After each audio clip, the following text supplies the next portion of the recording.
Welcome to the No Quit Living podcast, where we aim to inspire and motivate people to never give up on themselves or their dreams. We will chat with highly successful people from all walks of life and discuss what motivates and drives them to successfully attack life head on and never give up.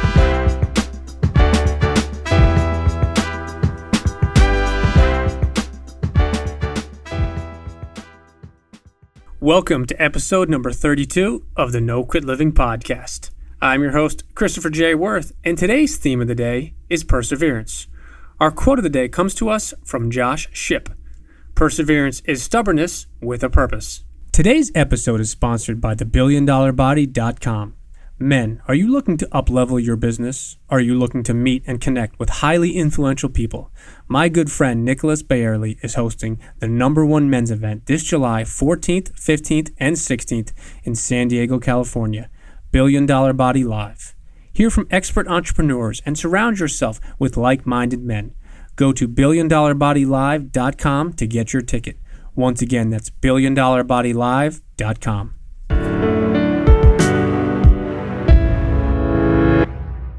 I'm very excited to bring you today's episode. Our guest is an incredibly successful podcast host himself with one of the top-rated shows in 2017. He is also a successful entrepreneur, businessman, husband, and a father of 4. I believe you will truly enjoy today's show, and it is my honor to introduce Daniel Gefen. Daniel, I'd like to welcome you to the No Quit Living podcast. Thank you, Christopher. Thank you for having me on the show. Awesome. So the first question for you is, are you ready to make it happen? Oh, yeah. Awesome. So as we're always looking to add value to our listeners and to help inspire and motivate them, I wanted to ask if you had a personal story you could share with us about perseverance, or perhaps a challenging time that tested you, but you kept on going and never quit. Well, I love the topic of perseverance because if you were to ask me, Daniel, what's the one thing that has basically been the #1 factor for your success, I would say perseverance, hands down, like without question. It's just constantly pushing forward. Like you have a crappy day, you have a great day, you celebrate, you mourn, you move on, you keep going. And it's the #1 piece of advice that I give entrepreneurs is that you're going to have crappy days, and the ones that are going to be successful, meaning the people are going to be successful, are the people that are going to keep pushing forward. Like ultimately, that's what it comes down to. And I can give you 2 stories that really stick out in my mind. One of them was when I was only 4 years old. And basically, my parents took me out to a forest in the middle of England in the countryside. And I suddenly, in the middle of a forest, decided that I wanted chocolate, right? So I turned around to my mother and I said, I want chocolate. And she turned around to me and she said, I'm sorry, but we didn't bring any chocolate. Would you like some pretzels? And I said, no, I want chocolate. And it was a whole back and forth. And she kept saying, but we don't have chocolate. And we're in the middle of a forest and we're, far away from anywhere where there's chocolate. But I guess there was this persistence in me from the day I was born. And whenever I wanted something, I would just push and push. Like for me, no was not an option. And so I ended up making a song and it went like this. I want chocolate, I want chocolate, I want chocolate, I want chocolate, I want chocolate, I want chocolate, I want chocolate. And I did that for about an hour straight until my mother broke down and she just was like, all right, we'll get you chocolate. And so she takes me, my father takes me, they get me in the car and they drove around for I don't know how long until they finally found a place that had chocolate. And they're like, here's your chocolate. And so for me, it was like a little lesson early on in life that if you drive people crazy enough, they'll just give it. I'm just kidding. If you push hard enough, you'll get what you want eventually. The second story was when I was about 24 years old. I had my first company. It was a call center that I started. And what we did was we answered calls for many different companies. But when I started out, I had no clients. And I was the sales guy, right? When you start a business, you are basically everything. You're the sales guy, you're the marketing guy, you're the debt collector, you're the customer service rep, right? You're the accountant, the bookkeeper, you're everything. So I was wearing my sales hat because I needed to get my first clients. And, this is back in the day where there wasn't Facebook and there wasn't, all these, and I'm going to say this because it's true, like it was much harder to get business, 10 years ago. You had to literally just cold call. You had to pick up the phone, old fashioned, and go down a list of potential businesses that may need your service. And you would have to just literally just call and call and call. And so I called hundreds of numbers a day. And boy, did I get no, right?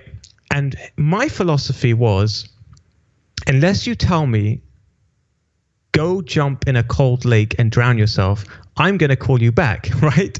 If you say maybe or I'll think about it, right? You know how when you're doing a sales call, people go, oh, do you know what? Yeah, let me speak about it with my wife, or oh, let me speak about it with my business partner, or I just need a few days to think about it. To me, that meant yes.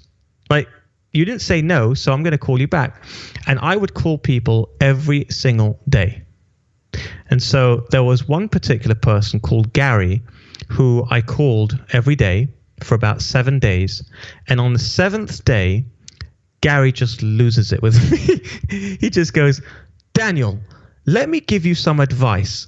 And then he went on for 20 minutes lecturing me about, the difference between being desperate and being persistent and being, and being, annoying. And by the end of it, I'm sitting there, I'm listening. He goes, anyway, I'm going to send you the form. I'm signing up. Right. So, of course, I'm laughing away because the guy gives me a whole lecture about, being over persistent, and then he signs up for the service. But the story doesn't end there. This is the funniest part. After he puts down the phone, about an hour later, I get another call, and it's Gary again. And I pick up the phone, and it's like, hi, it's Gary. And I'm thinking, oh, great. He's going to lecture me again now for another 20 minutes, right? And he goes, Daniel, I don't know if you know, but I'm actually a venture capitalist. I invest in companies. I actually recently sold my recruitment agency for £300 million. And I'd like to invest in you. And of course, my heart just like jumped because I was like, what? He goes, I really like your persistence. I think that, you're very investable. I don't know much about your business yet, but I definitely would like to invest in you. I think you're highly, highly investable. Can we make a time to meet up? And then he puts down the phone and I'm thinking, whoa, that's insane, right? And we ended up meeting and he ended up wanting 70% of my company and I turned him down, thankfully, because today that would have been a massive mistake. I would be kicking my backside in if I took that deal. But the lesson that I learned is that don't ever be afraid to keep pushing. If anybody pushes back and tells you, you're doing too much, you're pushing too much, just ignore them. Just keep going. Because ultimately, I believe that persistence is what separates the successful entrepreneurs to the ones who never make it. I appreciate those two stories, and I couldn't agree more.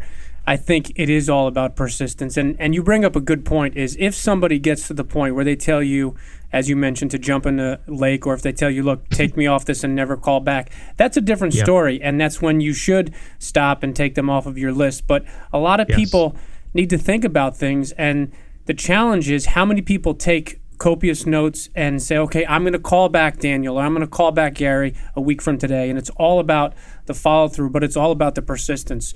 So here's a question for you. Today's day and age is very challenging. There's many obstacles. What motivates and inspires you each and every day to keep going? I can give you the fluffy answer and I can give you the real answer, right? The fluffy answer would be, well, I want to make a lot of money so I can, buy a boat and a private jet and all this stuff. And the truth is it's all crap, because once you get there, you're more miserable because you realize that you're still not happy, and wow, that was a waste of time and energy. The real answer is I can't stop. And it's very important to hear this. If you're listening to this and you're an entrepreneur, I hear the word entrepreneur thrown around a lot, and I think that it's overused and abused and it's misunderstood. And I'll tell you my definition of entrepreneur, and take it or leave it. But my definition of entrepreneur is somebody who literally cannot work for anyone else. I worked for other people. I've worked for my father. I've worked for other companies, and I hated every single minute of it. I couldn't stand it. I literally would watch the clock. I was like a clock watcher. I would sit there and wait till it was 5 o'clock till I can finally go home, right? I hated getting up in the morning and going to work. I hated the fact that I had to take a lunch break when I wasn't even hungry. Like, who says I'm going to be hungry at 1 o'clock in the afternoon? Maybe I'm going to be hungry at 12 o'clock. Maybe I'm going to be hungry at 3 o'clock. Like, don't tell me when to take lunch. I'll take lunch when I'm hungry, right? Maybe I want to take a vacation in the middle of February. Maybe I don't want to take vacation in August when everything is so expensive and everybody's running to the same place. Like, I want to, be able to have that freedom. And so for me, entrepreneurship means that I can do what I want, when I want, with who I want. I don't have to be somewhere at a specific time because someone says I have to be there. And so when you ask me, Christopher, Daniel, what motivates you? The real answer for me, is I have to do it because that's just, it's in my blood. My wife wants to go away for 3 weeks on a beach by a hotel. To me, that's torture. It's it really is. I'm serious. You know what? I'll go to the beach for 5 days. Literally 5 days is the max. Sit by the beach, read a good book, enjoy the waves. But then I'm done. Okay, next. I need to move. I need to keep going. I can't just sit there and do nothing. Christopher, if you gave me $1 billion today, $1 billion, you put it in my bank account, I guarantee you that within 2, 3, 4 weeks, I'll be starting a business. I'll be speaking on stage. I'll be going on podcasts. I'll still be doing it. You know why? Because I'm not doing it for the money. I'm doing it because I love doing it and because it's an itch that I need to scratch. And for those listening, if you relate to this, you're an entrepreneur. And if you don't relate to it, and if you think, oh, do you know what? If I made $1 billion today, I would literally retire and I wouldn't work a day in my life. I would challenge you and I would say, I don't think you're an entrepreneur. No, I was about to deposit that $1 billion in your account, so I will just refrain from that because it would be wasted. So I appreciate the heads up for that. We utilize a daily quote in each of our podcasts. I was curious, do you have a favorite quote? Favorite quote. Some search for happiness, others create it. That's, I think, one of my favorites. A lot of people are searching for happiness, but what they don't realize is that they actually create their own happiness. You don't have to look for it.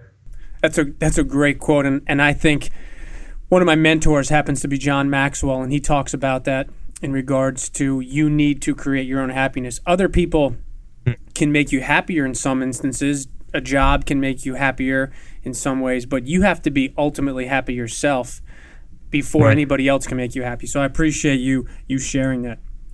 I was curious if you have a specific daily or morning ritual that you can attribute some of your both personal as well as your professional success to. Okay, you're not going to like this answer because Christopher, I'll be honest with you. I've heard this question asked a lot. People ask it, and I get why they ask it, because here's the psychology behind the question. The psychology behind the question, and this is why I'm going to give you an answer that you're not necessarily going to like. The psychology behind the question is, if you could tell me exactly what you do in your day, then I could just copy what you do and I'll be successful, right? And I think that's flawed. I think that just because Tim Ferriss wakes up at 5 a.m. and does a 2-hour meditation and drinks go-go berry tea or whatever, pu'er tea, and I don't know what else, right? That doesn't necessarily mean you're going to be successful by doing that. Like I'll be honest with you, Christopher, between me and you, if you couldn't pay me enough money to wake up at 5 a.m, hell no. I like my bed. I'll sleep until 9 o'clock if I really want to, right? And I don't like pu'er tea. So, and meditation, for me, meditation is walking on the beach or listening to incredible music, going to the gym. I can get into a meditative trance by listening to an incredible piece of music. I like to move. I find it hard to sit still. To me, it would be torture to sit for an hour. 10 minutes would kill me.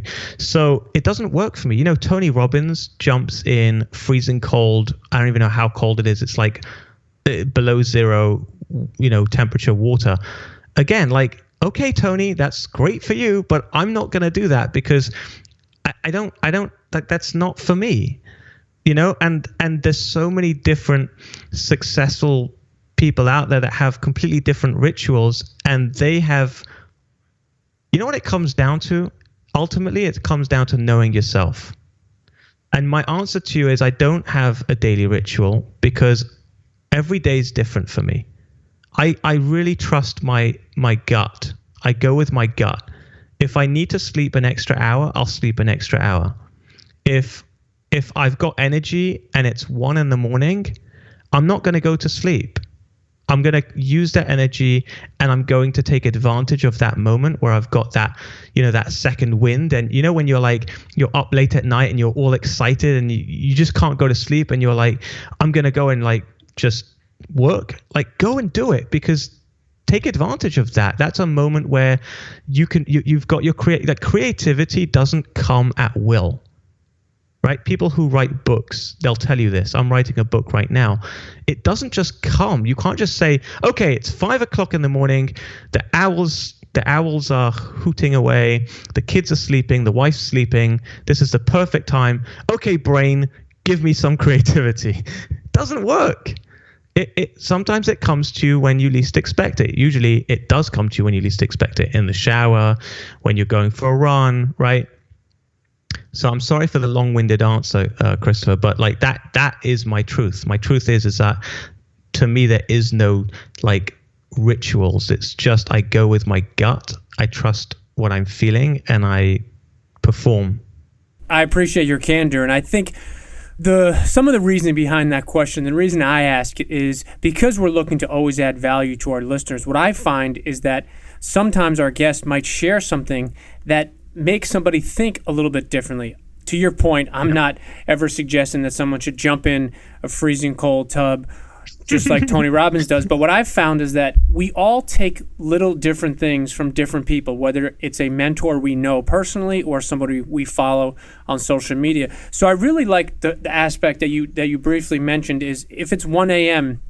and you're feeling motivated and you have energy, then why not work, right? And I think it's also the trade-off is some of those people need to get up early in the morning to get their day started. And I think the reason I like to ask that question is out of the 32 episodes I've heard all different answers. So I truly appreciate you being totally honest with that because it does help our listeners. And I think one of the things you mentioned is if you want to sleep later, then you sleep later. And I think a lot of people get so specific with their daily rituals that it works for them and others it doesn't work for them. And I think that's the beauty of why we like to ask that question is just to make our listeners think about some things that maybe they didn't think about. So I truly appreciate you sharing that with us. One of the topics we often discuss is mentors. And I was curious, do you have a mentor or has there been a mentor in your life that had a positive impact on you? Yeah, I've always had mentors. Some of them paid, some of them unpaid. Mentors can really take the form, different forms. It could take the form of a friend. It could take the form of a rabbi or a priest or a religious leader. It could take the form of a spouse. I have, I have 4 children. My kids are my mentors, in a lot of respects. Because I see my son, especially my oldest son, he's 9 years old, and he copies me. He mimics me, and so he's almost like my mirror, right? And so when I'm doing something wrong and he'll mimic it, I'll look at him and go, "Oh shoot, I'm doing that, and I need to cut that out because I don't want him to do that," right? And on the flip side, he'll do things, that are great because I'm doing them, and it will remind me why I'm doing it. My wife can keep me in check, when my ego gets too big, right? So my podcast show was named the top 26 podcasts to listen to in 2017, and I've just been invited to speak on stage in front of 1,000 people, and I've had some really big names on my show, and thank God, business is going well, and I'm giving advice to people, and it's very easy in my position to get on a high horse and think you're better than everybody else and forget that I was evicted out of my home 9 years ago. It's easy to forget that I was broke twice and I had to go on charity checks to survive and to feed my family. It's easy to forget those times, but when you're married, sometimes your spouse is there to kind of keep you in check. And my wife does a very good job of it. She's like, just remember where you came from, right? Just remember that, it's not all you, right? There's so many factors involved. And so she's there to pick me up when I'm down, and she's there to smash me down when I'm too high up. And so mentors are very important. But I wouldn't just rely on necessarily one mentor. I would look at the people closest to you in your life and see them as mentors as well. I'm glad you bring that up, because that's something that we often talk about. Is I think many people will have many different mentors throughout their lives, some paid, some unpaid, some that come in for a very short period, and some that are there for a long time. And I think you just need to be open-minded to appreciate some of those mentors, and I appreciate you sharing that story with us. So if you could go back and give the 20-year-old version of yourself one piece of advice, what would it be? Oh God, 20 years old. That's an interesting time. 20 years old. I wasn't married yet. Do you know what? I tell you what it is in high school, I was bullied a lot. I was emotionally bullied and mentally bullied.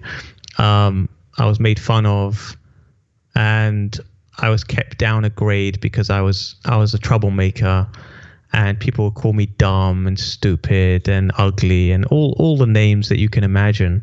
So I had a very low self-esteem. So at 20 years old, I actually was very self-conscious. I was always worried about what people think of me, and I would always doubt myself. And so what I would say to my 20-year-old self is, what everybody else thinks of you has nothing to do with you. Because that's very powerful. If you think about it, everybody reflects. When people say things to you, all they're doing is they're reflecting. They're just reflecting off of you. So if someone says something really nice to you and gives you an amazing compliment, it's great, it feels good, but ultimately they're just reflecting themselves off of you. And it's the same thing when somebody puts you down. When you get haters trying to push you down, you get people who tell you can't do it and you're dumb and you're this, they're just reflecting their own consciousness onto you. And so when you realize that and you become aware of the fact that whatever anybody thinks of you or says about you has nothing to do with you. It's really got nothing to do with you. That for me would have been a huge lesson to learn at the age of 20. So that would be the message I would say. That's a good piece of advice, and I think you could take that and share that with a 10-year-old, a 15-year-old, 25-year-old, a 30-year-old. So I appreciate you sharing that. Here's a little bit of a different question. If you could have dinner with anyone, dead or alive, who would it be and why? My grandfather. And notice I didn't even have to think for a second about that. That was actually the quickest response we've had in all of the episodes. So I need to ask you, obviously there's a reason behind it. So why would you choose your grandfather? Wow. So my grandfather, he passed away about 3 years ago. Sorry to hear that. Well, no, he actually lived a very long, he lived till 83 years old. He was a Holocaust survivor, and he, at the age of 14 years old, watched both of his parents get shot in the head in front of him. He had 8 siblings, all of them murdered. And he was actually shot as well, but the bullet hit him in the shoulder and just missed his heart. He realized that if he got up, they would kill him. And so he stayed down amongst all the dead bodies, and he lay there pretending to be dead until it was nighttime and he was able to crawl out. He was hung twice. Both times the sirens went off. They thought the Russians were coming the first time, and the second time they thought the Americans were coming.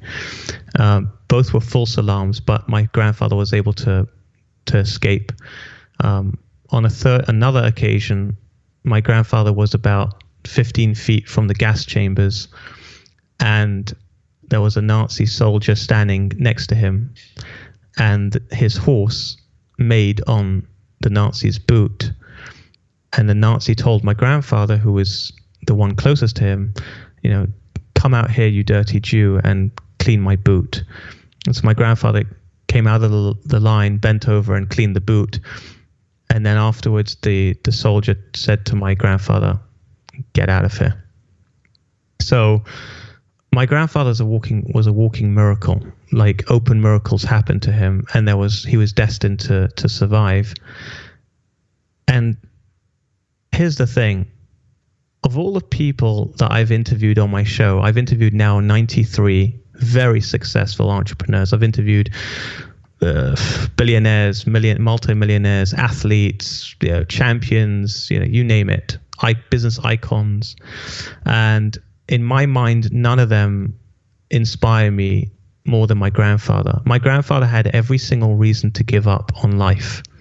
He had every single reason to say, to hell with this, and just be done with it, right? But he didn't. He rebuilt himself. He built up his family. And if it wasn't for him, I wouldn't be alive today. And he always smiled. That's the crazy thing. If you saw my grandfather in the street, you would have absolutely no idea what this man went through, because he would greet you with the warmest smile and a twinkle in his eye.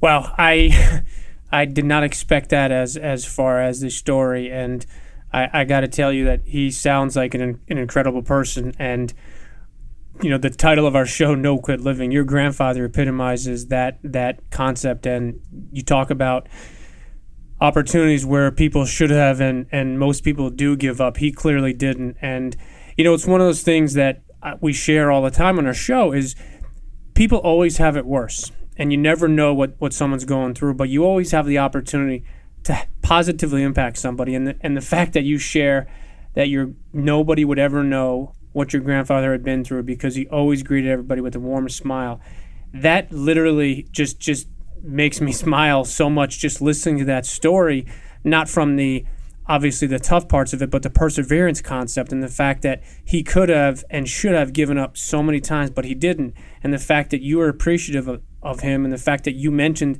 that you wouldn't be here if it wasn't for him. And I guess the question I'd like to ask, and obviously we don't know the answer, is how many people did your grandfather positive impact on a daily basis just because he smiled at them or held the door open? So I truly appreciate you sharing that. Great story, and obviously, as I mentioned, your grandfather sounds like quite an incredible person. Thank you. So I wanted to ask you, in addition to your podcast, which I would highly recommend to our listeners, which is Can I Pick Your Brain, what else are you working on? Is there anything else exciting you'd like to share with our listeners? Yeah, I mean, we launched, my business partner and I launched a company called Get Featured. So it's getfeatured.com. And what we do essentially is we help people to become an influencer, right? Everybody in this day and age wants to be an influencer. Everybody wants to inspire others. Everybody wants to have a following. And everybody wants to be the next Gary Vaynerchuk, right? So what we do is we believe that podcasting is actually the most powerful medium right now. In fact, Gary just mentioned this a couple of weeks ago on his show, that he believes that podcasting is the number one way to really get yourself out there and build your brand. And so what we've done is we've created a service where we basically do everything for you. So as a client of Get Featured, we'll basically prepare you to be a guest on shows, because a lot of people don't know how to be a guest, right? To be a guest on a show requires a great story, it requires a very powerful message, and it requires a hook. So you want to turn the listeners into leads and into followers. And so that's the first thing that we help them with.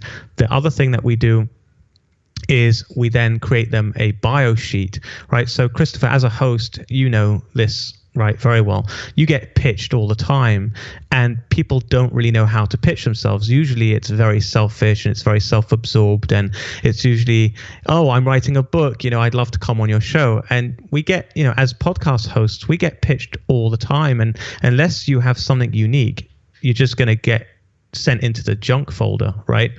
And so we would create a bio that would be kick-ass, and basically we know that the podcast hosts would want you on their show. And then what we do is we find out who your ideal audience is, because once we know who your ideal audience is, we can then match you up with the targeted podcast shows, because there's no point going on podcast shows if you're talking to the wrong people, right? You want to be in front of the right people.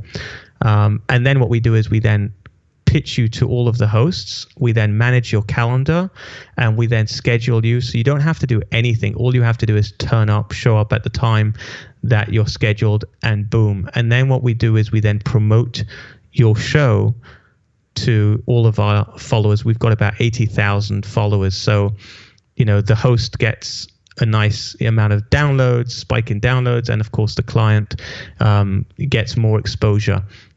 And so that's what we're doing right now.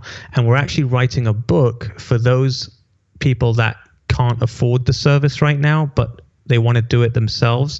So we're actually writing a book which will teach people how we do what we do and how they can do it themselves, how they can get featured on podcast shows.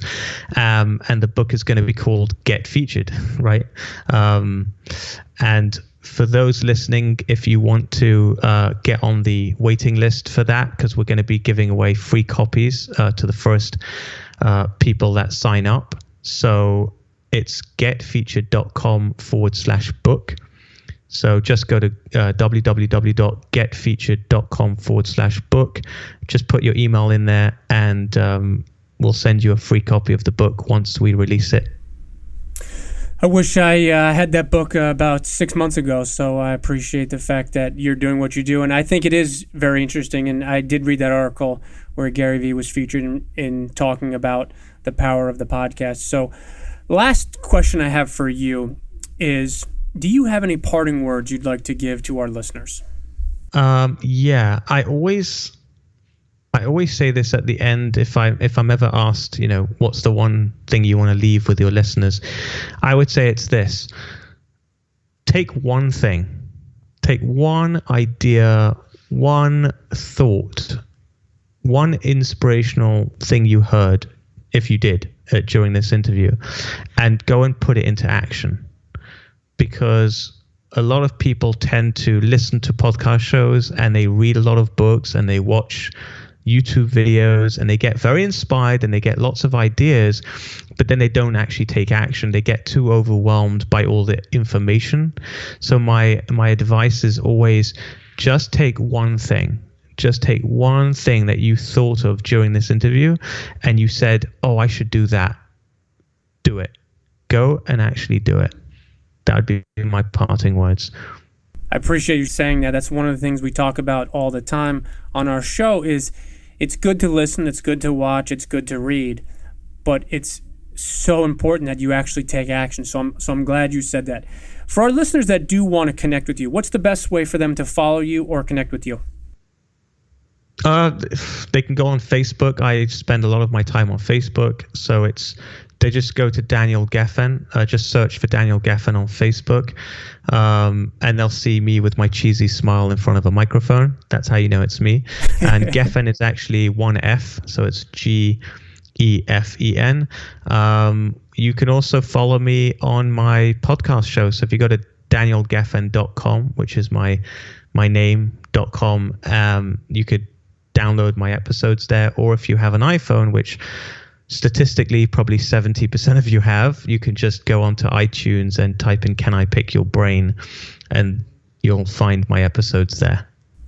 Daniel, I cannot thank you enough for you coming on the show. I truly, truly appreciate your insight, and I recommend our listeners to check out both your website, which is getfeatured.com, as well as your podcast, Can I Pick Your Brain? So again, thank you very much for your time as well as your insight, and I look forward to hopefully speaking with you soon.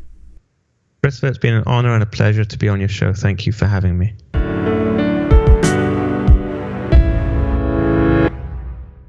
To sum up today's episode and our theme of the day, perseverance, Daniel shared some very personal things with us. In addition to having a great accent, he also provided a lot for us all to think about. One of the first things Daniel said in today's episode was to not be afraid to keep pushing. He shared how his perseverance and his ability to constantly keep pushing forward has led to his success. Daniel also shared his grandfather's personal story of perseverance, what that man was put through, what he had to endure and overcome. He had every reason to give up, but he didn't.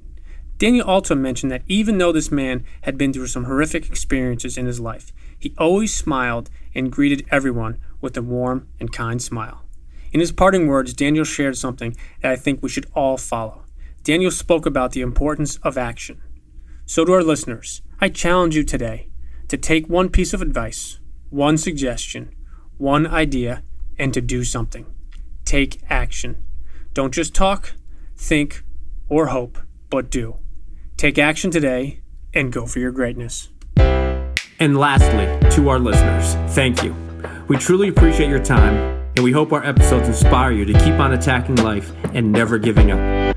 To quote Dr. Norman Vincent Peale, it's always too early to quit.